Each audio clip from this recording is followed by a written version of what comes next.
Well, if you write a book and no one reads that book, did you really do a service to humanity? Did you get your ideas out to the world? And my answer to that is no. You did not share it with the rest of the world. So if your goal is to make a fantastic website loaded with content and then never show it to anybody, then no, you don't need traffic. Now, most people put websites up for a purpose, whether it be to spotlight what they're doing, their business, a hobby they like, something they're passionate about. So they want people to see that and get their message out to the rest of the world. So if you want people to look at your website, to see your information, to hear your ideas, you need website traffic.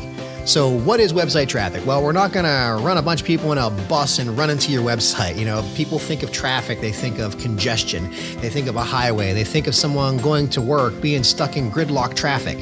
Well, that's a form of traffic, but traffic is the amount of people that are coming to your website, the amount of data that's being transferred.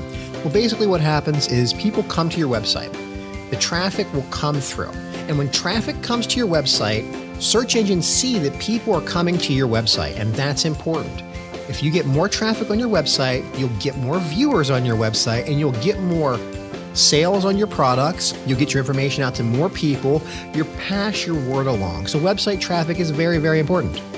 Now, if you don't think you need traffic, well, there's tons of traffic out there online. Now, here's some recent numbers. There are 2.4 billion internet users worldwide. 2.4 billion. And if you're lucky, you can get a fraction of that as traffic to your website. In North America alone, there are 274 million internet users. That's a large chunk of users, and it's really hard to reach all those numbers. How do you even get a slice of that to come to your website? A fraction of that traffic to come to your website? Well, it's like an art. There's so many ways to do it, and it takes years of practice to get there. I'm not saying you can't do it. I'm not saying that you can do it. All I'm saying is that be prepared to put the time and effort in. See, one of the ways that search engines works, when they see that you are getting traffic to your website, they'll rank you higher. So how a search engine works is if somebody's looking for a specific topic and they search for that in the search engine and your website pops up, they're going to go to your website. Now, if your website doesn't pop up on a search engine and it's way down there, no one's going to find your website. So getting traffic to your website is an instantaneous boost to your credibility. Yeah, your credibility goes a long way. Your credibility gets you somewhere on Google, Yahoo, and Bing, and that website traffic is ultra important to get your rankings up there. See, the first thing you should focus on as a website owner is creating quality content or selling your product or just getting good information on that website. That should be your main focus.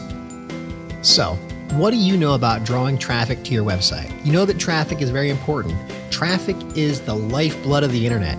It keeps the internet going. Without traffic, you don't have visitors. Without visitors, you don't get your ideas out there and you don't sell your products. It's that simple. So, how many friends do you have on Facebook or your social media? We'll say you have 500. Can you get 10,000 visitors to your website?